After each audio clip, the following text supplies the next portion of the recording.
Good day to our listeners and welcome to our podcast. I'm from Group 2 of 2F Criminology. Introducing myself, I am Rebelline Borja, your host for today's podcast.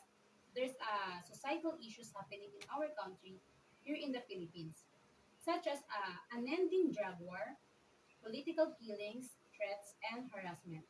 This will be the human rights, and we will also focus our discussion of human rights and morality. But before that, I will introduce to you our guest for today's podcast. Help me welcome our guest of criminology student, Miss Cindy Bala. I invited her today to give and share to some of her knowledge regarding our topic today, which is relevant for criminology students as a future police officers in our country. So, Miss Cindy, welcome to our podcast, and thank you for accepting our invitation to be our guest for today. So, Miss Cindy, hello. Let's have a seat. Thank you, Miss Rubelin. It's such a pleasure to join you in your podcast, and I hope that I can share my knowledge and opinions about our topic for today, which is relevant not just for me as a criminology student, but all of us citizens in our country. Indeed, Miss Cindy. Now, let us start formally our discussion for today. But before that, I would like to state our objectives for today's podcast.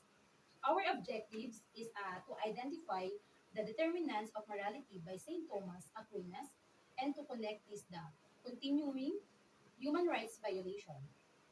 Here in the Philippines, so listeners keep on listening to our podcast for today. So let's start by discussion the determinants of morality by St. Thomas Aquinas. So let's ask Miss Cindy if she has an ideas of this topic. So Miss Cindy, do you know what are the determinants of morality by St. Thomas Aquinas? Based on what I understand during our ethics class, determinants of morality by St. Thomas Aquinas is the certain principles can be deduced based on the purpose in mind when performing the act. An action that is indifferent because of its object may become good or bad because of the purpose. I agree, Miss Cindy. As according to St. Thomas Aquinas, a thing is a good with the perfection of its parts and evil from any defect. In other words, you can only say that the thing is good if all essential elements are present and functioning well. And a little defect or wrong to a thing you can no longer say it's a good.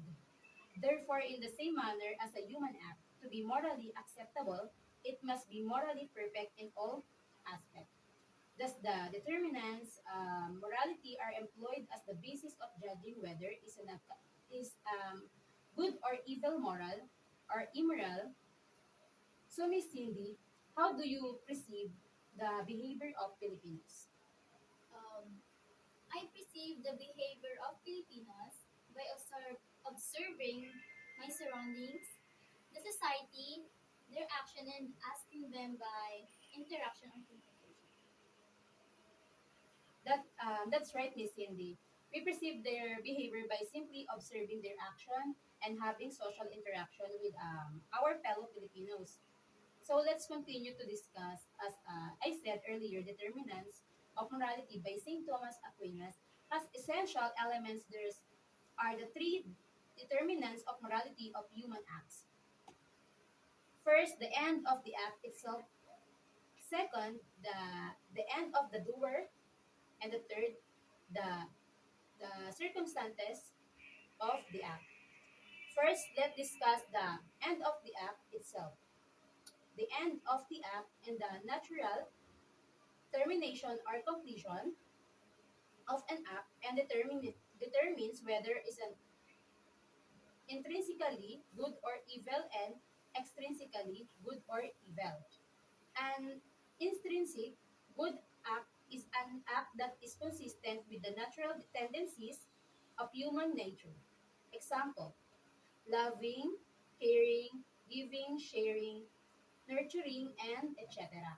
So, Miss Cindy, as a criminology student, a future police officer, what could be the good acts of being a police officer? Yes. That's a good question, Miss Rubilin. For me, the good acts of being a police officer is helping the citizens to solve their cases, protect the lives of individuals, treating everyone in dignity and compassion, and being fair, honest, and humble in the performance of duties. Very good answer, Miss Cindy. So let's move on the negative aspect. The intrinsic evil act is an act which is contrary to reason. These are human action as being contrary the natural law. Example, murder, abortion, kidnapping, rape, and robbery. So for you, Miss Cindy, what are the evil acts that police officer can do? Mm, by corrupting or stealing the people's money, killing innocent people, abusing the power, and dishonesty. Correct, Miss Cindy. So let's continue our discussion.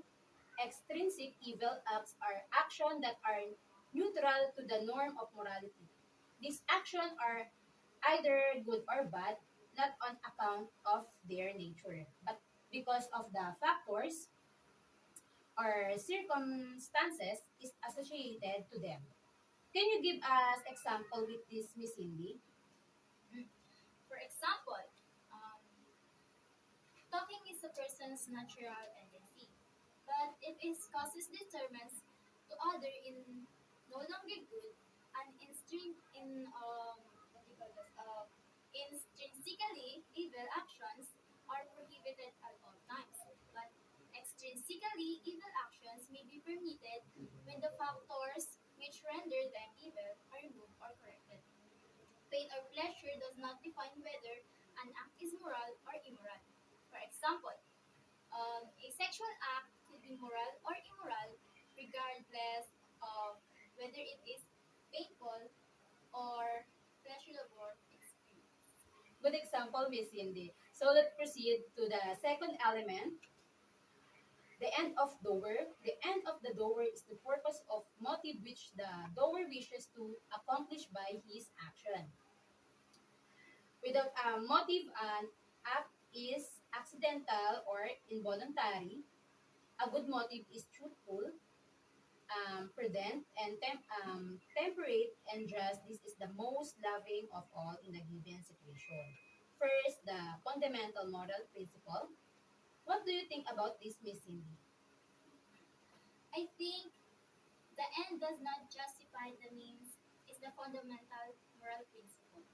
It affirms that one should do not do wrong to attain a good purpose. This means that the motive of a person, no matter how noble it is, it does not excuse an intrinsically evil. So, example of that, Miss Cindy, is the desire to pass subject does not justify student cheating in the examination. In some manner, the need to build a family does not just justify stealing. Yes, Miss Rubilin. So, other example is the desire to know the truth does not justify the torture of a suspect by the police officer. The fundamental rule is don't do wrong even if it will result in something good. That's right. Thank you for the good example and insight, Miss Cindy. Let's move on to motive and action. The correlation between motive and act is defined in the following principles. First, an evil act that is done on account of an evil motive is grievously wrong. Can you give us example of this, Miss Cindy? Yes, for example, stealing money to buy shabu, which is the motive and action are both evil or wrong. That is why there's drug war to punish this kind of evil act. But how about the police officer recruit innocent people during the drug war, them to gain reward of for accomplishing the case?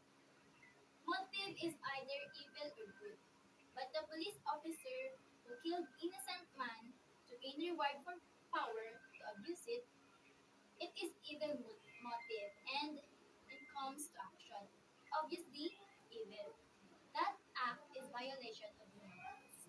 Indeed, Miss Cindy. So let's move on to the number two, a good action then on account of an evil motive becomes evil itself. Example, hypocrisy or double standard, insincerity, and pretense. I think the example for that, Mr. Billy, the Know Your Rights app of the PNP is a perfect example of hypocrisy because the only application that is known to the PNP is the application of torture. The application of the policy of EJK or extrajudicial killings, the application of illegal arrests and trump up charges, the application of injustice and overall, the propagation of the virus of impunity, also the netizens and the country's Commission of Human Rights have also raised concern over the app's alleged intrusion into the user's right to the privacy. So that's why the Department of Information and Communications Technology has the since reportedly asked the PNP to update the app so that it no longer asks users access to private information. Glad to hear that kind of issue, Miss Cindy.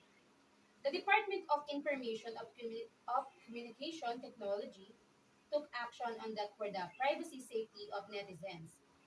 That's really a good example related to our topic, Miss Cindy. Thank you for that.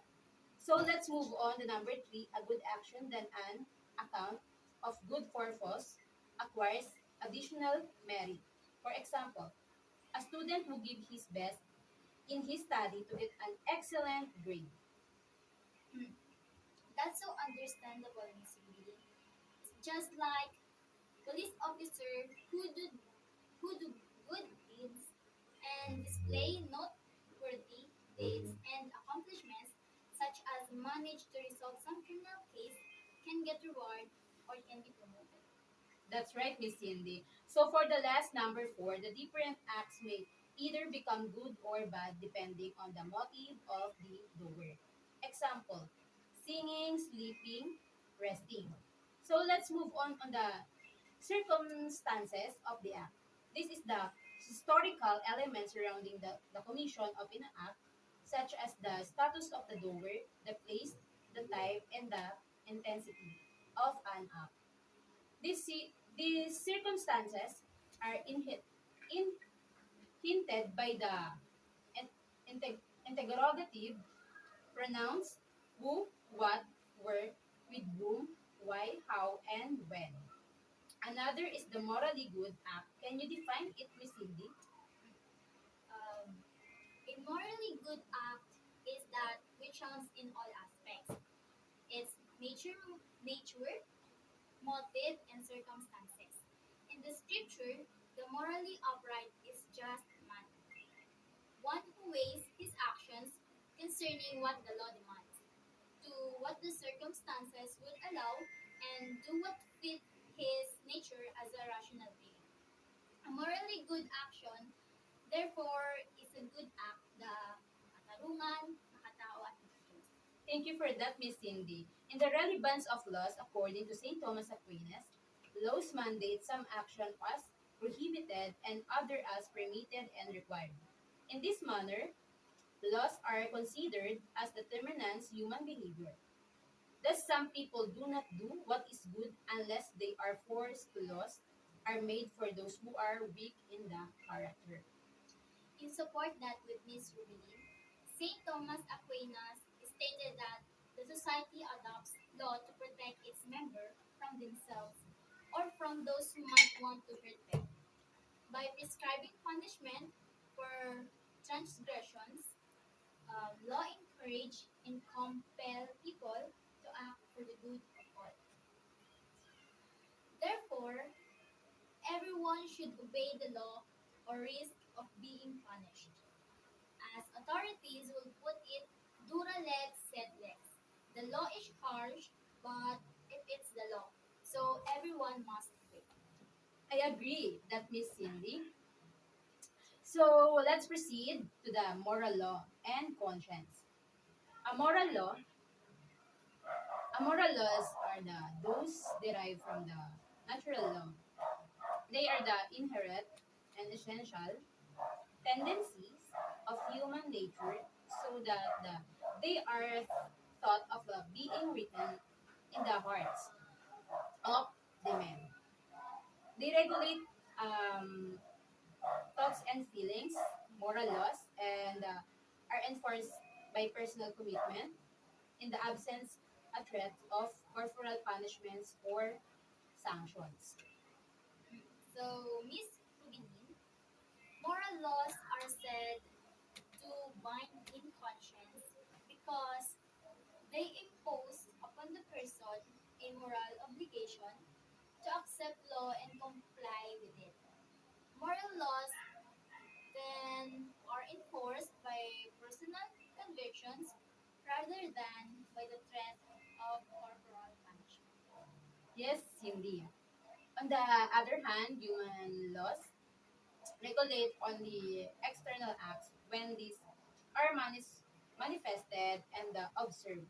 They do not regulate their thoughts and feelings. With that, Ms. Rubinin, a person may not be arrested for wanting to murder until such time when he attempts it.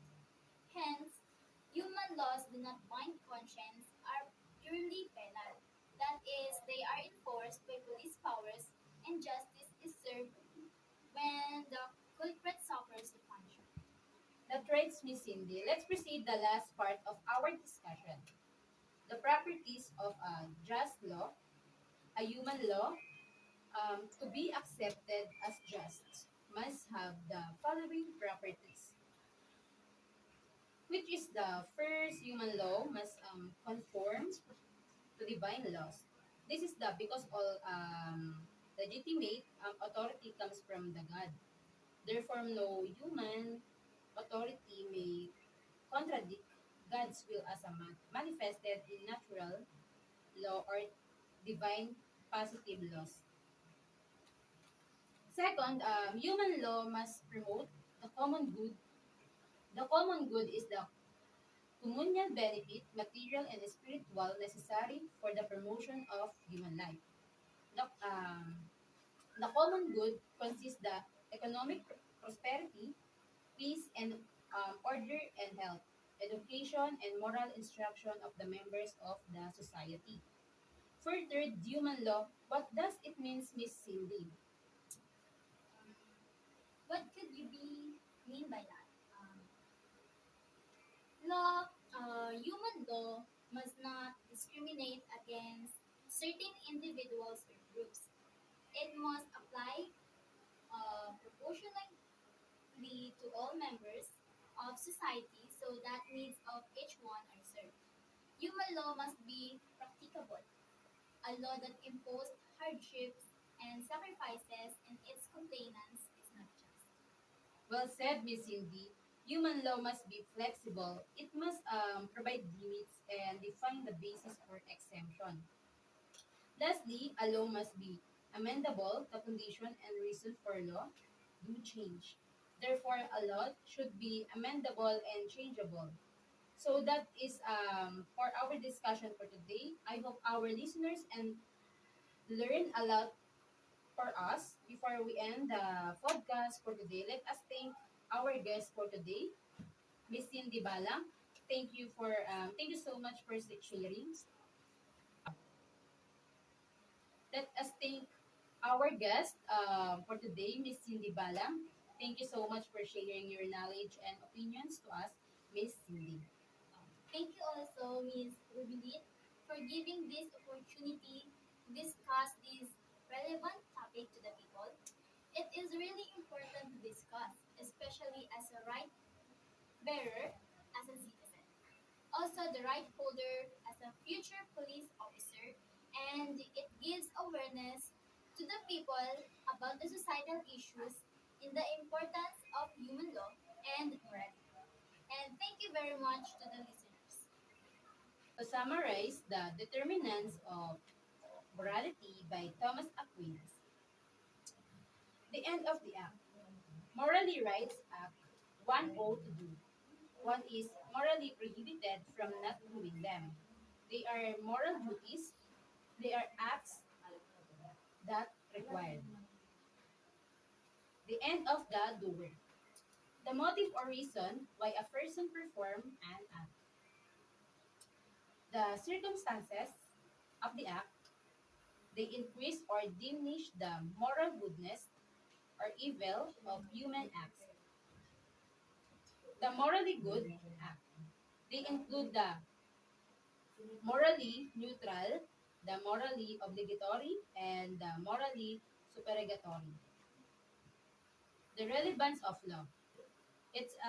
It's a guideline as to what is accepted in society. Moral laws and conscience. Identify the rational nature of human beings as the which is defined moral law. The rule and measure of human act is the reason which is the first principle of human acts. Properties of a just law presupposes the promotion of the respect for the dignity and true freedom of each person. That's it. Thank you so much.